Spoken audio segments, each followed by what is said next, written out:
রাজপথের থেকে সাম্প্রদায়িক অপশক্তি রুখতে শেষ পর্যন্ত মাঠে থাকার ঘোষণা দিয়েছে ক্ষমতাসীন আওয়ামী লীগ।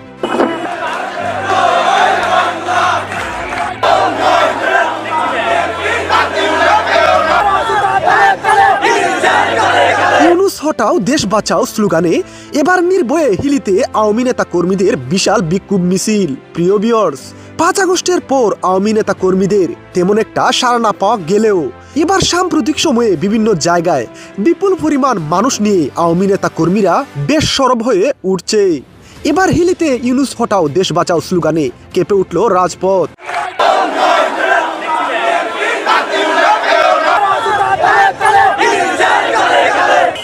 5 আগস্টের পর গুটি কয়েক মানুষ নিয়ে মিছিল বের করা আওয়ামী লীগ আজ তাদের মিছিলে জনসমুদ্রে পরিণত হয়েছে। এটা আওয়ামী লীগের সবথেকে বড় একটি অর্জন বলেও মনে করা হচ্ছে।